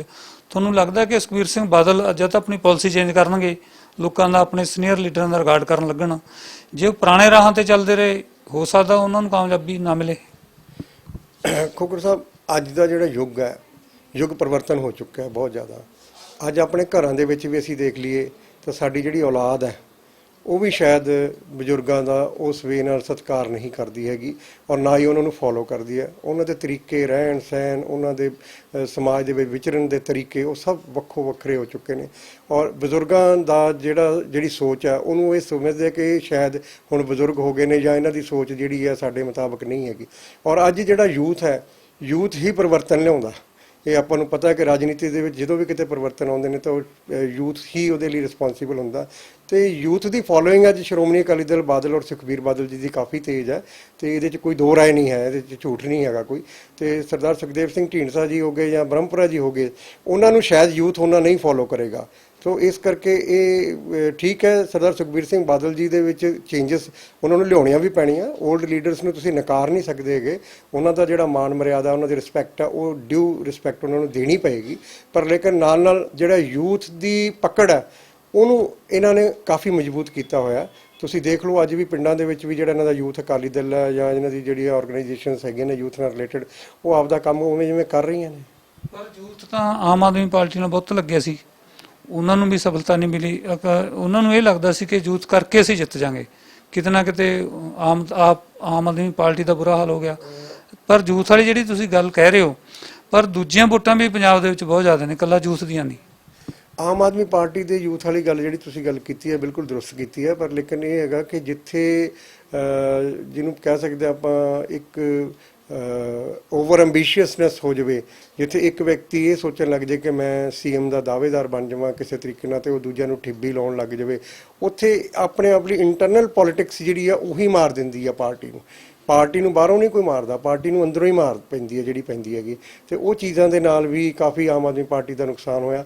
ਬਾਕੀ ਜਦੋਂ ਤੁਸੀਂ ਜਿਵੇਂ ਗੱਲ ਪਹਿਲਾਂ ਕਹੀ ਹੈ ਕਿ ਜਦੋਂ ਵੱਡੀਆਂ ਪਾਰਟੀਆਂ ਦੇਖ ਲੈਂਦੀਆਂ ਨੇ ਕਿ ਛੋਟੀ ਪਾਰਟੀ ਹੈ ਇਹ ਉੱਪਰ ਆ ਕੇ ਸਾਡੇ ਤੇ ਬਹਿ ਗਈ, ਕਿਉਂਕਿ ਆਮ ਆਦਮੀ ਪਾਰਟੀ ਇੱਕ ਬੇਦਾਗ ਪਾਰਟੀ ਹੈ, ਇਸ ਵੇਲੇ ਉਹਦੇ ਤੇ ਕੋਈ ਐਲੀਗੇਸ਼ਨ ਨਹੀਂ ਹੈ ਕਰਪਸ਼ਨ ਦਾ, ਨਾ ਹੀ ਉਹਨਾਂ ਤੇ ਕੋਈ ਮਤਲਬ ਜਿਹੜਾ ਵੱਡੀਆਂ ਪਾਰਟੀਆਂ ਨੇ ਉਹਨਾਂ ਨੂੰ ਤਾਂ ਰਾਦਰ ਖਤਰਾ ਮਹਿਸੂਸ ਹੁੰਦਾ ਕਿ ਅਗਰ ਇਹ ਸੱਤਾ 'ਚ ਆ ਗਏ ਤਾਂ ਸ਼ਾਇਦ ਇਹ ਸਾਨੂੰ ਕਿਤੇ ਜੇਲ੍ਹਾਂ 'ਚ ਹੀ ਨਾ ਧੱਕ ਦੇਵੇ, ਤੇ ਉਹ ਚੀਜ਼ਾਂ ਨੂੰ ਬਚਾਉਣ ਦੀ ਖਾਤਰ ਆਪਣੀ ਪ੍ਰਾਪਰਟੀਜ਼ ਨੂੰ, ਆਪਣੇ ਕਰਪਸ਼ਨ ਵਾਲੇ ਕੰਮਾਂ ਨੂੰ, ਆਪਣੇ ਪੁਰਾਣੇ ਜਿਹੜੇ ਕਾਲੇ ਕਾਰਨਾਮੇ ਉਹਨਾਂ ਨੂੰ ਢੱਕਣ ਦੀ ਖਾਤਰ, ਉਹਨਾਂ ਨੂੰ ਆਪਣੇ ਆਪ ਨੂੰ ਸੇਫ ਕਰਨ ਦੀ ਖਾਤਰ ਇਹ ਪਾਰਟੀਆਂ ਵੱਡੀਆਂ ਆਪਸ 'ਚ ਸਮਝੌਤੇ ਕਰਦੀਆਂ ਨੇ, ਔਰ ਜਿਹੜੀ ਕਹਿ ਲਓ ਵਾਕਈ ਸੱਤਾ 'ਚ ਆਉਣ ਵਾਲੀ ਪਾਰਟੀ ਹੁੰਦੀ ਆ ਉਹਨੂੰ ਹਰਾਉਣ ਦੇ ਲਈ ਹਰ ਤਰ੍ਹਾਂ ਦੇ ਹੱਥਕੰਡੇ ਅਪਣਾਉਂਦੇ ਨੇ। ਇਹੀ ਇੱਕ ਕਾਰਨ ਸੀ ਜਿਹੜਾ ਆਮ ਆਦਮੀ ਪਾਰਟੀ ਅੱਗੇ ਨਹੀਂ ਆ ਸਕੀ। ਗੱਲ ਕਰੀਏ ਮੌਜੂਦਾ ਕੈਪਟਨ ਸਰਕਾਰ ਦੀ, ਕੈਪਟਨ ਅਮਰਿੰਦਰ ਸਿੰਘ ਕਹਿ ਰਹੇ ਨੇ ਕਿ ਅਸੀਂ 11 ਲੱਖ ਤੋਂ ਵੱਧ ਨੌਜਵਾਨਾਂ ਨੂੰ ਰੁਜ਼ਗਾਰ ਦਿੱਤਾ, ਪੰਜਾਬ ਦੇ ਮਸਲੇ ਵੀ ਹੱਲ ਕਰਾਉਂਦੇ ਆ, ਕਦੇ ਕਦੇ ਸੈਂਟਰ ਨੂੰ ਵੜਕ ਵੀ ਮਾਰਦੇ ਵੀ ਆਹ ਕਰ ਦੋ, ਨਹੀਂ ਐਂ ਕਰ ਦਾਂਗੇ, ਚਾਈਨਾ ਨੂੰ ਵੀ ਉਹ ਵੰਗਾਰ ਦਿੰਦੇ ਆ। ਪਹਿਲਾਂ ਕਾਂਗਰਸ ਨੇ ਕਾਮਯਾਬੀ ਹਾਸਲ ਕੀਤੀ ਸੀ ਬੇਅਦਬੀ ਦੇ ਮੁੱਦੇ ਨੂੰ ਚੱਕ ਕੇ ਜਾਂ ਨਸ਼ਾ ਖਤਮ ਕਰਕੇ, ਤੁਹਾਨੂੰ ਲੱਗਦਾ ਕਿ ਦੁਬਾਰੇ ਬੇਅਦਬੀ ਦੇ ਮਾਮਲੇ ਦੇ ਕਾਰਨ ਕਾਂਗਰਸ ਫਿਰ ਕਾਮਯਾਬ ਹੋ ਜਾਵੇਗੀ? ਕਿਉਂਕਿ ਹੁਣ ਕੁਝ ਗ੍ਰਿਫਤਾਰੀਆਂ ਹੋਣੀਆਂ ਸ਼ੁਰੂ ਹੋਈਆਂ ਨੇ, ਔਰ ਭਾਵੇਂ ਕਿ ਦੇਰੀ ਹੋ ਗਈ ਪਰ ਲੋਕਾਂ ਨੂੰ ਲੱਗ ਰਿਹਾ ਕਿਤੇ ਨਾ ਕਿਤੇ ਕਿ ਜਿਹੜੇ ਮੇਨ ਮੁਲਜ਼ਮ ਨੇ ਫੜੇ ਜਾਣਗੇ। ਇਹਦਾ ਫਾਇਦਾ ਇਸ ਧਾਰਮਿਕ ਮੁੱਦੇ ਦਾ ਕਾਂਗਰਸ ਦੁਬਾਰੇ ਲੈ ਸਕਦੀ ਹੈ? ਬਿਲਕੁਲ ਇਹਦਾ ਕਾਂਗਰਸ ਨੂੰ ਫਾਇਦਾ ਹੋਏਗਾ, ਕਿਉਂਕਿ ਕੈਪਟਨ ਸਾਹਿਬ ਨੇ ਗੁਟਕਾ ਸਾਹਿਬ ਤੇ ਹੱਥ ਰੱਖ ਕੇ ਨਸ਼ੇ ਦੀ ਵੀ ਗੱਲ ਕੀਤੀ ਸੀਗੀ, ਤੇ ਨਾਲ ਬਾਈਬਲ ਕਲਾਂ ਜਿਹੜੇ ਕਾਂਡ ਸੀ ਉਹਦੇ ਦੋਸ਼ੀਆਂ ਨੂੰ ਵੀ ਸਜ਼ਾ ਦਿਵਾਉਣ ਦੀ ਗੱਲ ਕੀਤੀ ਸੀ, ਕਸਮ ਖਾਧੀ ਸੀ। ਤੇ ਜੇ ਉਹ ਹੌਲੀ ਹੌਲੀ ਆਪਣੇ ਟੈਨੋਰ ਦੇ ਵਿੱਚ ਇਹ ਦੋਨੇ ਮੁੱਦੇ ਖਤਮ ਕਰ ਜਾਂਦੇ ਨੇ ਔਰ ਇਹਨਾਂ 'ਚ ਕਾਮਯਾਬੀ ਹਾਸਲ ਕਰ ਲੈਂਦੇ ਨੇ, ਤਾਂ ਮੈਂ ਸਮਝਦਾ ਕਿ ਵਾਕਈ ਉਹ ਆਪਣਾ ਦੁਬਾਰਾ ਫੇਥ ਗੇਨ ਕਰ ਜਾਣਗੇ। ਅਗਲੀ ਵਾਰ ਨੂੰ ਇਲੈਕਸ਼ਨਸ ਦੇ ਵਿੱਚ ਉਹਨਾਂ ਨੂੰ ਇਸ ਚੀਜ਼ ਦਾ ਬੈਨੀਫਿਟ ਤਾਂ ਮਿਲੇਗਾ ਹੀ ਮਿਲੇਗਾ। ਅੱਜ ਦੀ ਤਰੀਕ 'ਚ ਜੇ ਆਪਾਂ ਦੇਖ ਲਈਏ 1.5 ਸਾਲ ਹੁਣ ਤੋਂ ਦੇਖ ਲਈਏ ਕਿ 1.5 ਸਾਲ ਬਾਅਦ ਕੀ ਹੋਏਗਾ, ਤੁਹਾਨੂੰ ਕੀ ਲੱਗਦਾ ਕਿ ਪੰਜਾਬ ਦੇ ਸਿਆਸੀ ਸਮੀਕਰਨ ਕਿਹੋ ਜਿਹੇ ਹੋਣਗੇ? ਕਿ ਬਾਕੀ ਤੀਜੀ ਧਿਰ ਬਣ ਜਾਏਗੀ ਜਾਂ ਫਿਰ ਇਹ ਦੋਨੇ ਧਿਰਾਂ 'ਚ ਮੁਕਾਬਲਾ ਹੋਏਗਾ, ਜਾਂ ਫਿਰ ਤੀਜੀ ਧਿਰ ਆਮ ਆਦਮੀ ਪਾਰਟੀ ਵੀ ਮੈਦਾਨ 'ਚ ਹੋਏਗੀ? ਕਿਵੇਂ ਜਿਹਦਾ ਲੱਗਦਾ ਮਾਹੌਲ ਤੁਹਾਨੂੰ? ਤੀਜੀ ਧਿਰ ਦਾ ਦੁਬਾਰਾ ਸੱਤਾ 'ਚ ਆਉਣਾ ਜਿੱਥੋਂ ਤੱਕ ਹੈਗਾ ਉਹ ਮੈਂ ਸਮਝਦਾ ਕਿ ਕੋਈ ਇੱਕ ਸੁਪਨਾ ਜਿਹਾ ਹੀ ਲੱਗ ਰਿਹਾ ਹੈ ਮੈਨੂੰ, ਬਿਕੋਜ਼ ਜਿਹੜੀਆਂ ਇਹ ਦੋਨੇ ਧਿਰਾਂ ਨੇ ਵੱਡੀਆਂ ਧਿਰਾਂ ਨੇ ਔਰ ਇਹਨਾਂ ਨੇ ਕੋਈ ਨਾ ਕੋਈ ਐਸੇ ਹੱਥਕੰਡੇ ਜ਼ਰੂਰ ਅਪਣਾ ਲੈਣੇ ਆ ਜਿਹਦੇ ਵਿੱਚ ਇਹ ਤੀਜੀ ਧਿਰ ਨੂੰ ਕਦੇ ਵੀ ਪੰਜਾਬ ਦੇ ਵਿੱਚ ਕਾਮਯਾਬ ਨਹੀਂ ਹੋਣ ਦੇਣਗੇ।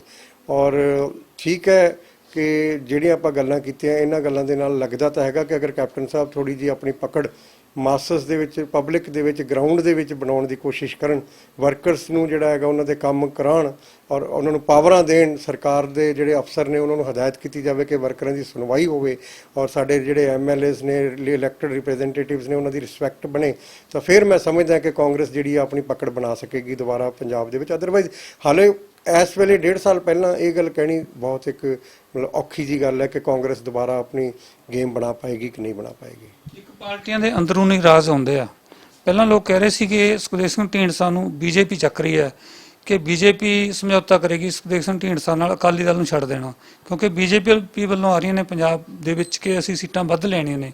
ਬੀਜੇਪੀ ਦੇ ਲੀਡਰ ਵਾਰ-ਵਾਰ ਇਹ ਕਹਿ ਰਹੇ ਨੇ ਕਿ ਸੀਟਾਂ ਵੱਧ ਚਾਹੀਦੀਆਂ ਨੇ। ਪਹਿਲਾਂ ਤਾਂ ਇਹ ਗੱਲ ਸੀ, ਹੁਣ ਇਹ ਵੀ ਆ ਗਈ ਗੱਲ ਕਿ ਹੋ ਸਕਦਾ ਸੁਖਦੇਵ ਸਿੰਘ ਢੀਂਡਸਾ ਨੂੰ ਕਾਂਗਰਸ ਵਾਲੇ ਵੀ ਥਾਪੜਾ ਦਿੰਦੇ ਹੋਣ, ਕਿਉਂਕਿ ਜੇ ਅਕਾਲੀ ਦਲ ਕਮਜ਼ੋਰ ਹੁੰਦਾ ਹੈ ਤਾਂ ਫਿਰ ਪੰਜਾਬ ਦੇ ਵਿੱਚ ਆਉਣ ਵਾਲੇ ਸਮੇਂ 'ਚ ਕਾਂਗਰਸ ਦੀ ਸਰਕਾਰ ਫਿਰ ਬਣ ਸਕਦੀ ਹੈ। ਕਿਤੇ ਨਾ ਕਿਤੇ ਜਿਹਨੇ ਸਿਆਸੀ ਗਿਣਤੀਆਂ ਮਿਣਤੀਆਂ ਦੀ ਗੱਲ ਕਰੀਏ, ਇਹ ਅੰਦਰੂਨੀ ਰਾਜ ਕੁਝ ਪਤਾ ਤੁਹਾਨੂੰ? ਜਿੱਥੋਂ ਤੱਕ ਮੇਰਾ ਆਈਡੀਆ ਹੈ ਜਾਂ ਜੋ ਮੈਂ ਸਿਆਸੀ ਮਾਹਿਰਾਂ ਦੇ ਨਾਲ ਡਿਸਕਸ਼ਨਸ ਕਦੇ ਹੋਈਆਂ ਨੇ, ਡਿਬੇਟਸ ਦੇ ਵਿੱਚ ਵੀ ਗੱਲਾਂ ਸਾਹਮਣੇ ਆਈਆਂ ਨੇ ਕਿ ਬੀਜੇਪੀ ਦੀ ਪੈਟਰੋਨੇਜ ਢੀਂਡਸਾ ਸਾਹਿਬ ਨੂੰ ਹੈਗੀ ਸੀ। ਇਹਦੇ ਬਾਰੇ ਚਰਚਾ ਜ਼ਰੂਰ ਹੋ ਰਹੀ ਹੈ ਔਰ ਕੀ ਸੱਚਾਈ ਹੈ ਇਹਦੇ ਬਾਰੇ ਮੈਂ ਹਾਲੇ ਕਮੈਂਟ ਨਹੀਂ ਕਰ ਸਕਦਾ, ਪਰ ਲੇਕਿਨ ਅਗਰ ਅਸੀਂ ਦੇਖੀਏ ਕਿ ਬੀਜੇਪੀ ਦੀ ਪਿਛੋਕੜ ਦੇਖੀਏ ਤਾਂ ਜਿਸ ਤਰ੍ਹਾਂ ਜੰਮੂ ਕਸ਼ਮੀਰ ਦੇ ਵਿੱਚ ਧਾਰਾ 370 ਤੋੜ ਕੇ ਉੱਥੇ ਯੂਟੀ ਬਣਾ ਕੇ ਉਹਨੂੰ ਇੱਕ ਤਰ੍ਹਾਂ ਦਾ ਸਾਰੇ ਦਾ ਸਾਰਾ ਕਬਜ਼ਾ ਕੀਤਾ ਗਿਆ, ਤੇ ਪੰਜਾਬ ਦੇ ਉੱਪਰ ਵੀ ਬੀਜੇਪੀ ਨੂੰ ਕਬਜ਼ਾ ਕਰਨ ਦੀ ਮਤਲਬ ਕਿ ਕੋਈ ਐਡੀ ਵੱਡੀ ਪ੍ਰੋਬਲਮ ਨਹੀਂ ਹੈਗੀ। ਇੱਥੇ ਦੋ ਕੁ ਮੁੱਦੇ ਐਸੇ ਨੇ ਜਿਹੜੇ ਕਿ ਇੰਨੇ ਬਰਨਿੰਗ ਨੇ ਕਿ ਜਦੋਂ ਮਰਜ਼ੀ ਇੱਥੇ ਐਮਰਜੈਂਸੀ ਲਾ ਕੇ ਇਹਨੂੰ ਜਿਹੜਾ ਹੈਗਾ ਯੂਟੀ ਦੇ ਵਿੱਚ ਕਨਵਰਟ ਕਰਕੇ ਬਾਰਡਰ ਸਟੇਟ ਹੈਗਾ ਔਰ ਬਾਰਡਰ ਟੈਰੋਰਿਜ਼ਮ ਦਾ ਬਹਾਨਾ ਲੈ ਕੇ ਔਰ SYL ਕਨਾਲ ਦੇ ਮੁੱਦੇ ਨੂੰ ਬਹਾਨਾ ਬਣਾ ਕੇ ਅਗਰ ਇੱਥੇ ਐਮਰਜੈਂਸੀ ਲਾ ਕੇ ਸਰਕਾਰ ਭੰਗ ਕਰਕੇ ਅਗਰ BJP ਇੱਥੇ ਕੋਈ ਇਦਾਂ ਦਾ ਮੁੱਦਾ ਚੁੱਕਦੀ ਹੈ ਤਾਂ ਮੈਂ ਸਮਝਦਾ ਕਿ it's a very small game for BJP ਕਿ ਪੰਜਾਬ ਨੂੰ ਯੂਟੀ ਬਣਾ ਕੇ ਪੰਜਾਬ ਦੇ ਉੱਪਰ ਆਪਣਾ ਕਬਜ਼ਾ ਭਗਵਾ ਕਰਨ, ਜਿਹਨੂੰ ਆਪਾਂ ਕਹਿ ਦਿੰਦੇ ਆ ਵੀ ਇਹਦਾ ਕੀਤਾ ਜਾ ਸਕਦਾ, ਕਿਸੇ ਟਾਈਮ ਵੀ ਕੀਤਾ ਜਾ ਸਕਦਾ। ਇਹ ਬਹੁਤ ਇੱਕ ਡੇਂਜਰਸ ਮਤਲਬ ਇਸ਼ੂ ਹੈਗਾ। ਜਿਹੜਾ ਤੁਸੀਂ ਇਹ ਕਹਿ ਰਹੇ ਹੋ ਕਿ ਸੁਖਬੀਰ ਸਿੰਘ ਢੀਂਡਸਾ ਦੀ ਪਾਰਟੀ ਸ਼੍ਰੋਮਣੀ ਅਕਾਲੀ ਦਲ ਚੋਣ ਕਮਿਸ਼ਨ ਕੋਲ ਰਜਿਸਟਰਡ ਨਹੀਂ ਹੋ ਸਕਦੀ, ਉਹ ਕਿਸ ਆਧਾਰ ਤੇ ਤੁਸੀਂ ਕਹਿ ਰਹੇ ਹੋ? ਉਹ ਖੋਖਰ ਸਾਹਿਬ ਇਸ ਤਰ੍ਹਾਂ ਹੈਗਾ ਕਿ ਅਸੀਂ ਜਦੋਂ ਸਹਿਜਧਾਰੀ ਸਿੱਖ ਪਾਰਟੀ ਬਣਾਈ ਸੀ, ਮੇਰੇ ਦਾਦਾ ਜੀ ਟਕਸਾਲੀ ਅਕਾਲੀ ਸਨ, ਸਰਦਾਰ ਸੁਰਜੀਤ ਸਿੰਘ ਬਰਨਾਲਾ ਜੀ ਦੇ ਨਾਲ ਉਹਨਾਂ ਨੇ ਪੰਜਾਬੀ ਸੂਬਾ ਮੋਰਚੇ ਲਈ ਜੇਲ੍ਹਾਂ ਵੀ ਕੱਟੀਆਂ ਸਨ। ਤੇ ਮੇਰੇ ਮਨ 'ਚ ਸੀ ਕਿ ਚਲੋ ਦਾਦਾ ਜੀ ਅਕਾਲੀ ਸਨ, ਫਾਦਰ ਮੇਰੇ ਜ਼ਰੂਰ ਕਮਿਊਨਿਸਟ ਸੀਗੇ, ਪਰ ਲੇਕਿਨ ਇੱਕ ਇੱਛਾ ਸੀ ਕਿ ਅਸੀਂ ਸਿੱਖ ਪੋਲਿਟਿਕਸ ਦੇ ਨਾਲ ਰਿਲੇਟਡ ਹੈ, ਇਹ ਇਸ਼ੂ ਸਾਡਾ ਸਹਿਜਧਾਰੀ ਸਿੱਖਾਂ ਦਾ, ਤਾਂ ਕਿਉਂ ਨਾ ਇਹਦਾ ਨਾਮ ਵੀ ਅਸੀਂ ਸ਼੍ਰੋਮਣੀ ਅਕਾਲੀ ਦਲ ਨਾਲ ਜੋੜਿਆ ਜਾਵੇ। ਤੇ ਅਸੀਂ ਸਹਿਜਧਾਰੀ ਸ਼੍ਰੋਮਣੀ ਅਕਾਲੀ ਦਲ ਦੀ ਨਾਮ ਦੀ ਪ੍ਰਪੋਜ਼ਲ ਇਹਨੂੰ ਇਲੈਕਸ਼ਨ ਕਮਿਸ਼ਨ ਨੂੰ ਦਿੱਤੀ।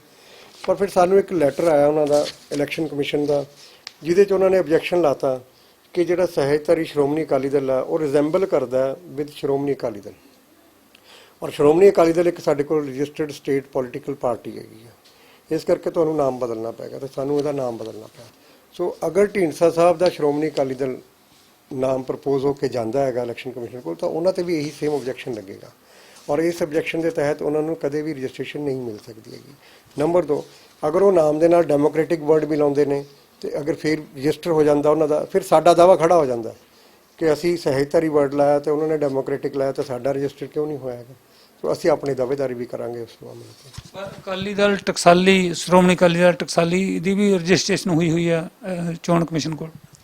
ਇਸ ਤਰ੍ਹਾਂ ਤਾਂ ਸ਼੍ਰੋਮਣੀ ਅਕਾਲੀ ਦਲ ਮਾਨ ਦੀ ਤੇ ਸ਼੍ਰੋਮਣੀ ਅਕਾਲੀ ਦਲ ਰਿਪਬਲਿਕ ਦੀ ਵੀ ਹੋਈ ਹੈ, ਪਰ ਉਹ ਪਹਿਲਾਂ ਦੇ ਹੋਏ ਨੇ। ਸ਼੍ਰੋਮਣੀ ਅਕਾਲੀ ਦਲ ਟਕਸਾਲੀ ਜਿਹੜਾ ਹੈਗਾ ਉਹ ਸ਼ਾਇਦ ਮੇਰੇ ਖਿਆਲ ਹੁਣ ਹੋਇਆ ਹੈਗਾ, ਉਹ ਮੇਰੇ ਕੱਲ੍ਹ ਹੀ ਨੋਟਿਸ ਦੇ ਵਿੱਚ ਆਇਆ। ਅਸੀਂ ਉਹਦਾ ਨਾਮ ਵੀ, ਇਸ ਨਾਮ ਦੇ ਉੱਤੇ ਇਤਰਾਜ਼ ਜੋ ਸਾਨੂੰ ਲੱਗੇ ਨੇ, ਇਹਦੇ ਬਾਰੇ ਅਸੀਂ ਚੋਣ ਕਮਿਸ਼ਨ ਦੇ ਧਿਆਨ 'ਚ ਲਿਆ ਦਾਂਗੇ। ਆਖਰੀ ਸਵਾਲ ਮੇਰਾ ਇਹ ਹੈ ਕਿ ਸ਼੍ਰੋਮਣੀ ਕਮੇਟੀ ਦੀਆਂ ਚੋਣਾਂ ਦਾ ਰੌਲਾ ਪੈ ਰਿਹਾ, ਖਾਸ ਕਰਕੇ ਜੋ ਬਾਦਲ ਦਲ ਵਿਰੋਧੀ ਪਾਰਟੀਆਂ ਨੇ ਉਹ ਕਹਿ ਰਹੀਆਂ ਚੋਣਾਂ ਕਰਵਾਈਆਂ ਜਾਣ। ਉਹ ਚਾਹੁੰਦਾ ਕਿ ਵਿਧਾਨ ਸਭਾ ਚੋਣਾਂ ਤੋਂ ਪਹਿਲਾਂ SGPC ਚੋਣਾਂ ਹੋ ਜਾਣ। ਤੁਹਾਨੂੰ ਲੱਗਦਾ ਕਿ ਉਦੋਂ ਪਹਿਲਾਂ ਚੋਣਾਂ ਹੋ ਸਕਦੀਆਂ ਨੇ? ਦੇਖੋ, ਇਹੀ ਜਿਹੜੇ ਪੰਥਕ ਲੀਡਰ ਇਕੱਠੇ ਹੋਏ ਸੀ ਹੁਣ, ਜਿਨ੍ਹਾਂ ਨੇ ਇਹ ਜੁਆਇੰਟ ਇੱਕ ਫਰੰਟ ਬਣਾਇਆ ਸੀ, ਇਹ ਸਾਰੇ ਦੇ ਸਾਰੇ ਜਦੋਂ ਬਾਦਲ ਸਾਹਿਬ ਦੇ ਨਾਲ ਸੀਗੇ ਤਾਂ 2016 ਦੇ ਵਿੱਚ ਜਦੋਂ ਇਹਨਾਂ ਦਾ ਅਮੈਂਡਮੈਂਟ ਆਈ ਹੈ, ਉਸ ਟਾਈਮ ਤੇ ਅਸੀਂ ਇਹ ਗੱਲ ਕਹੀ ਸੀ ਕਿ ਇਹਨਾਂ ਦੀ ਟਰਮ ਖਤਮ ਹੋ ਗਈ ਹੈ, ਨਵੀਂ ਇਲੈਕਸ਼ਨ ਕਰਾਈ ਜਾਵੇ। ਤਾਂ ਉਸ ਵੇਲੇ ਇਹਨਾਂ ਦਾ ਸਾਰਿਆਂ ਦਾ ਸਟੈਂਡ ਇਹ ਸੀ, ਲੀਡਰਾਂ ਦਾ, ਇਨਕਲੂਡਿੰਗ ਢੀਂਡਸਾ ਸਾਹਿਬ ਦਾ, ਕਿ SGPC ਦੀ ਟਰਮ ਜਿਹੜੀ ਹੈ 2016 ਤੋਂ ਸ਼ੁਰੂ ਹੋ ਰਹੀ ਆ। ਔਰ ਇਹਨਾਂ ਨੇ ਸੈਂਟਰ ਗਵਰਨਮੈਂਟ ਕੋਲ ਬੇਨਤੀ ਕਰਕੇ ਸਟੈਂਡ ਵੀ ਇਹੀ ਲਿਆ ਕਿ ਸਾਡੀ ਫਸਟ ਐਨੂਅਲ ਜਨਰਲ ਮੀਟਿੰਗ ਜਿਹੜੀ ਹੈ ਉਹ 2016 ਦੇ ਵਿੱਚ ਹੋਈ ਹੈ, ਇਸ ਕਰਕੇ ਸਾਡੀ ਟਰਮ ਜਿਹੜੀ 2021 ਤੱਕ ਬਣਦੀ ਹੈ। ਔਰ ਇਹਨਾਂ ਨੇ 5 ਸਾਲ ਉਹਦੇ ਬੇਸ ਤੇ ਲੈਣ ਦੀ ਕੋਸ਼ਿਸ਼ ਕੀਤੀ ਹੈ। ਸੋ ਪਹਿਲੀ ਗੱਲ ਤਾਂ 2021 ਤੱਕ ਇਹਨਾਂ ਨੇ ਟਰਮ ਆਪਣੀ ਕਹਿ ਕੇ ਖੁਦ ਕਰਵਾਈ ਹੋਈ ਹੈ, ਇਸ ਕਰਕੇ 2021 ਤੱਕ ਤਾਂ ਇਲੈਕਸ਼ਨ ਦੀ ਕੋਈ ਸੰਭਾਵਨਾ ਨਹੀਂ। ਦੂਸਰੀ ਗੱਲ, 2 ਟੈਕਨੀਕਲ ਕੇਸਸ ਚੱਲ ਰਹੇ ਨੇ। ਇੱਕ ਸਾਡਾ ਸੁਪਰੀਮ ਕੋਰਟ ਨੇ ਸਹਿਜਧਾਰੀ ਸਿੱਖਾਂ ਨੂੰ ਲਿਬਰਟੀ ਦਿੱਤੀ ਸੀ ਕਿ ਜਿਹੜੀ ਅਮੈਂਡਮੈਂਟ ਹੋਈ ਆ ਉਹਦੀ ਸੰਵਿਧਾਨਿਕ ਵੈਧਤਾ ਨੂੰ ਚੁਣੌਤੀ ਦੇਣ ਵਾਸਤੇ ਕੋਰਟ ਨੇ ਸਾਨੂੰ ਕਿਹਾ ਸੀ, ਅਸੀਂ ਉਹਦੀ ਚੁਣੌਤੀ ਦੇ ਦਿੱਤੀ ਆ, ਉਹ ਸਾਡਾ ਕੇਸ ਪੈਂਡਿੰਗ ਪਿਆ ਵੋਟਿੰਗ ਰਾਈਟਸ ਵਾਲਾ। ਦੂਸਰਾ, ਜਿਹੜੀ ਹਰਿਆਣੇ ਦੀ SGPC ਬਣੀ ਸੀ, ਉਹ ਹਰਿਆਣੇ ਦੀ SGPC ਦਾ ਹਲੇ ਕਨਸਟੀਟਿਊਸ਼ਨ ਜਿਹੜਾ ਹੈਗਾ ਉਹ ਵੀ ਚੈਲੰਜ ਹੋਇਆ ਕਿ ਕੀ ਇਹ ਬਣ ਸਕਦੀ ਸੀ ਕਿ ਨਹੀਂ ਬਣ ਸਕਦੀ ਸੀ। ਉਹਦੇ ਤੇ ਲਾਅ ਐਂਡ ਆਰਡਰ ਨੂੰ ਲੈ ਕੇ ਸਟੇਟਸ ਕੋ ਹੋਇਆ, ਔਰ ਉਹ ਮਾਮਲਾ ਜਦ ਤੱਕ ਡਿਸਾਈਡ ਨਹੀਂ ਹੋ ਜਾਂਦਾ ਕਿ ਮਤਲਬ ਕਿ ਕੀ ਉਹ ਹੋਂਦ 'ਚ ਰਹੇਗੀ ਹਰਿਆਣਾ SGPC ਜਾਂ ਨਹੀਂ ਰਹੇਗੀ, ਉਹ ਸੁਪਰੀਮ ਕੋਰਟ ਮੈਟਰ ਪੈਂਡਿੰਗ ਪਿਆ, ਹਾਈ ਕੋਰਟ 'ਚ ਵੀ ਪੈਂਡਿੰਗ ਪਿਆ। ਤੇ ਜਦ ਤੱਕ ਉਹ ਫੈਸਲਾ ਨਹੀਂ ਹੁੰਦਾ ਤਦ ਤੱਕ ਇਲੈਕਸ਼ਨ ਜਿਹੜੀ ਹੈ ਨਾਮੁਮਕਿਨ ਲੱਗ ਰਹੀ ਹੈ। ਸੋ ਇਹ ਇਲੈਕਸ਼ਨ ਦਾ ਮਾਮਲਾ ਇਹਨਾਂ ਦੋਨਾਂ ਰੇਟਾਂ ਦੇ ਉੱਪਰ ਹੋ ਸਕਦਾ 5 ਸਾਲ ਜਾਂ 6 ਸਾਲ ਜਾਂ ਵੱਧ ਸਮਾਂ ਵੀ ਲਟਕ ਸਕਦਾ ਹੈਗਾ। ਠੀਕ ਹੈ, ਬਹੁਤ ਬਹੁਤ ਧੰਨਵਾਦ। ਸੋ ਇਹ ਸਨ ਡਾਕਟਰ ਪਰਮਜੀਤ ਸਿੰਘ ਰਾਣੂ, ਜੋ ਸਹਿਜਧਾਰੀ ਸਿੱਖ ਪਾਰਟੀ ਦੇ ਪ੍ਰਧਾਨ ਨੇ। ਇਹਨਾਂ ਨੇ ਪੰਜਾਬ ਦੇ ਤਮਾਮ ਮੁੱਦਿਆਂ ਤੇ ਪੰਜਾਬ ਦੇ ਸਿਆਸੀ ਪਹਿਲੂਆਂ ਤੇ ਗੱਲ ਕੀਤੀ। ਇਹਨਾਂ ਦਾ ਕਹਿਣਾ ਹੈ ਕਿ ਸੁਖਦੇਵ ਸਿੰਘ ਢੀਂਡਸਾ ਤੇ ਉਹਨਾਂ ਦੇ ਨਾਲ ਦੇ ਸਾਥੀ ਇੱਕ ਤਰ੍ਹਾਂ ਚੱਲੇ ਹੋਏ ਕਾਰਤੂਸ ਨੇ, ਉਹਨਾਂ ਨੂੰ ਕਾਮਯਾਬੀ ਬਿਲਕੁਲ ਨਹੀਂ ਮਿਲਣੀ। ਸਿਆਸਤ ਜੋ ਖੇਡੀ ਜਾਏਗੀ ਉਹ ਪਰੰਪਰਾਗਤ ਪਾਰਟੀਆਂ ਦੇ ਵਿਚਕਾਰ ਹੀ ਖੇਡੀ ਜਾਣੀ ਹੈ। ਹਾਂ, ਇਹਨਾਂ ਨੇ ਇੱਕ ਜ਼ਰੂਰ ਕਿਹਾ ਕਿ ਇੱਕ ਉਮੀਦ ਜ਼ਰੂਰ ਬਣੀ ਹੋਈ ਆ, ਜੇ ਸਾਰੀਆਂ ਵਿਰੋਧੀ ਧਿਰਾਂ ਨੇ ਅਕਾਲੀ ਦਲ ਦੀਆਂ ਤੇ ਕਾਂਗਰਸ ਦੀਆਂ ਇਕੱਠੇ ਹੋ ਜਾਣ ਤੇ CM ਦੀ ਕੁਰਸੀ ਦਾ ਲਾਲਚ ਤਿਆਗਣ ਜਾਂ ਫਿਰ ਉਮੀਦਵਾਰੀਆਂ ਤੇ ਵੀ ਦਾਅਵੇ ਨਾ ਕਰਨ, ਤਾਂ ਪੰਜਾਬ ਦੇ ਵਿੱਚ ਤੀਜੀ ਧਿਰ ਕਾਮਯਾਬ ਹੋ ਸਕਦੀ ਆ। ਔਰ ਇੱਕ ਇਹ ਨਵੀਂ ਕਿਸਮ ਦਾ ਮਾਹੌਲ ਬਣੇਗਾ ਜੇ ਤੀਜਾ ਬਦਲ ਇੱਥੇ ਬਣ ਜਾਂਦਾ ਹੈ ਤੇ ਉਹਦਾ ਫਿਰ ਪੰਜਾਬ ਨੂੰ ਫਾਇਦਾ ਹੋਣਾ ਹੈ, ਕਿਉਂਕਿ ਪਰੰਪਰਾਗਤ ਪਾਰਟੀਆਂ ਨੇ ਪੰਜਾਬ ਦੇ ਮੁੱਦਿਆਂ ਦੀ ਕੋਈ ਪਰਵਾਹ ਲੰਮੇ ਸਮੇਂ ਤੋਂ ਨਹੀਂ ਕੀਤੀ। ਲੋੜ ਇਹਨਾਂ ਨੇ ਕਿਹਾ ਕਿ ਇਸ ਗੱਲ ਦੀ ਹੈ ਕਿ ਇੱਥੇ ਬੇਰੁਜ਼ਗਾਰੀ ਦਾ ਖਾਤਮਾ ਹੋਵੇ, ਇੱਥੇ ਇੰਡਸਟਰੀ ਲੱਗੇ ਔਰ ਪੰਜਾਬ ਸਿਹਤ ਸਹੂਲਤਾਂ ਤੇ ਸਿੱਖਿਆ ਖੇਤਰ ਦੇ ਵਿੱਚ ਤਰੱਕੀ ਹੋਵੇ। ਦੇਖਦੇ ਹਾਂ ਕਿ ਡਾਕਟਰ ਪਰਮਜੀਤ ਸਿੰਘ ਰਾਣੂ ਦੀਆਂ ਜੋ ਭਵਿੱਖਬਾਣੀਆਂ ਨੇ ਉਹ ਸੱਚ ਸਾਬਤ ਹੁੰਦੀਆਂ ਨੇ ਜਾਂ ਨਹੀਂ। ਕੈਮਰਾਮੈਨ ਕੁਲਜਿੰਦਰ ਸੂਦ ਦੇ ਨਾਲ ਦਰਸ਼ਨ ਸਿੰਘ ਖੋਖਰ, ਚੰਡੀਗੜ੍ਹ।